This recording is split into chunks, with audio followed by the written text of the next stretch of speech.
Good morning students. So in this class we are going to discuss about Young's double slit experiment. So this is a experimental setup. The slit S1 and S2 is separated by a distance 0.3 millimeter. So each slit have a width 0.03 millimeter. So the distance between the slit and the screen is 1 meter, that is capital D. So light from the source. So before that there is a source. So constructed, that is crust and trough. So again you will get two coherent sources, so crust and trough. So if it is in phase you will get a bright fringes, then if it is out of phase you will get a dark fringes. That is constructive interference and destructive interference, you will see in the screen. So if you close the one slit, you didn't get the interference pattern. So that is due to the interference you will get the bands, that is dark bands and bright bands. So we are going to find what is the path difference delta. So light from the source, it's split using a double slit. So light from the source, so from S1 light goes like that, spherical wavefront. So again here also from S2 it goes. So S1 it meet at a point on the screen at the point B. So again from the S2 the light meet at the point. So but there should be a phase difference, that is a path difference. So from S1 to P, S2 to P. So there is a path difference between slit S1 and S2. The light meet at a point P. So delta equal to S2P minus S1P. So just draw the perpendicular to touch that S2P at a point M. So we will get more precise that what is the path difference between S1P and S2P. So that delta is a path difference. So S2P minus that, so this distance, that is MP. So you will get balance S2P. So S2M is a path difference. So the triangles, so the angle OCP, so it makes an angle. So OCP, that O is a midpoint. So here C is a midpoint of two slits. So OCP, that angle theta, then S2, S1M, both the angles are same.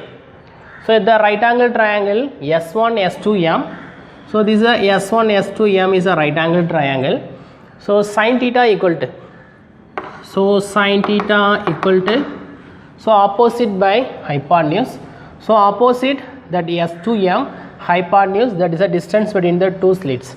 So opposite S2M, then distance between the two slits, that is a hypotenuse. So just you rearrange. So S2M is equal to d sin theta. So S2M is the path difference we have already find. So the path difference delta is equal to d sin theta. Then so in triangle OCP, so OCP both are angle theta.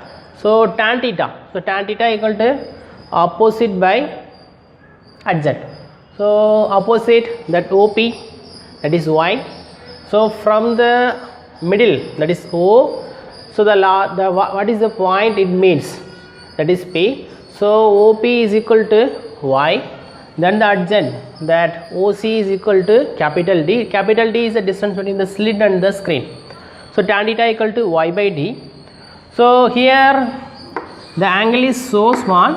So sin theta is approximately equal to tan theta is approximately equal to theta if angles are very small. So here what you have find, the delta equal to d sin theta. So sin theta equal to theta. Again here tan theta equal to theta. So theta equal to Y by D.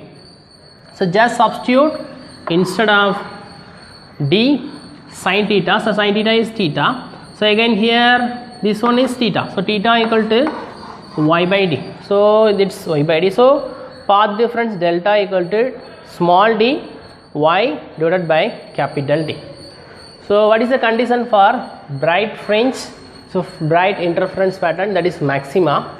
So the path difference delta is equal to n lambda. So here n is equal to 0, 1, 2, this goes.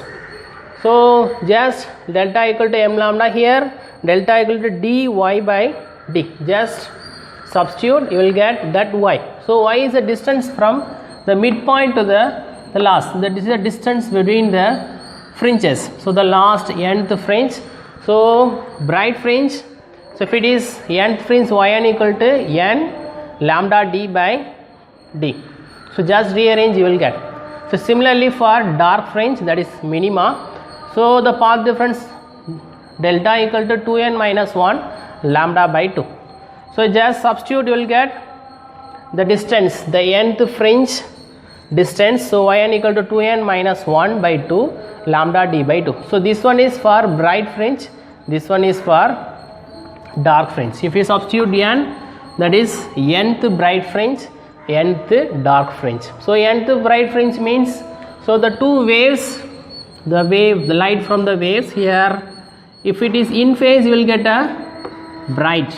If it is out of phase, you will get a dark. So that's all. So this is the nth bright and dark. So the distance from the midpoint O, so that is yn for dark and bright. So we will get. Then bandwidth. So the bandwidth is the distance between the consecutive bright and dark fringes.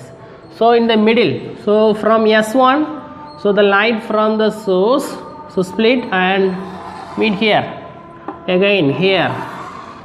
So at this point, so from S1 and S2, you will get a bright fringe. So middle center, it's bright fringe. Then after that, you will get first dark, then first bright. It goes like that. So the middle is 0, that is 0th, first one, then first bright, first dark, then first bright, again second dark, second bright. The fringe goes like that. So middle one, that is due to that S1 and S2, it's equal.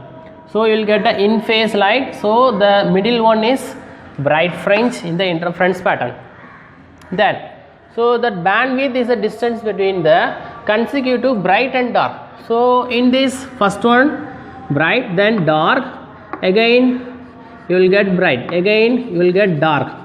So like that. So this is a fringe. So middle one, it's bright. Just think like that. So it's bright. So this one is dark, again bright. So this one is bright, dark, then bright. So the distance between the consecutive bright and dark, that is the bandwidth. So beta equal to, so we'll take, so consecutive bright or dark. So here dark, bright, again dark. So this is a beta. So bandwidth is distance between consecutive bright or dark band. So yn, so nth bright fringe, then n plus 1, yn plus 1 bright fringe. So we know that n into lambda d by d. So if it is n plus 1, just substitute instead of n plus 1. So here n into lambda d by d minus n into lambda d by d. So you will cancel. So balance 1 into lambda d by d. That is the final answer. So beta is equal to lambda capital D by D. So it is similar for if it is dark, here 2n minus 1 by 2 lambda d by d. So if you substitute instead of n is n plus 1, you will get the same result. So from this, so bandwidth is same, it's equally spaced. So same for bright and dark fringes. So the bandwidth for dark, bandwidth for bright, that is equally spaced. Then to get a clear and broad interference pattern, so what are the conditions? So they may ask in 2 marks. So from this, so beta equal to lambda d by d. So screen should be far away from the source. So to get a clear interference pattern, that screen should be far away from the source. So beta is directly proportional to capital D. So D is the distance between the slit and the screen. So screen should be far away from the source, just match it. Then wavelength must be, so the wavelength of light used for this experiment should be larger. So beta is directly proportional to lambda. So if lambda increases, beta also increases, you will get a clear and broad. Then S1 and S2 must be close as possible. So distance between the two slits, so S1 and S2, that is D. So here this is inversely proportional. So if D value decreases, beta value increases. So from this you can write this 2 mark. So to get clear and broad interference pattern, what are the conditions are needed? So screen and should be far away from the source, then wavelength of light must be larger, the distance between the slit S1 and S2 must be close.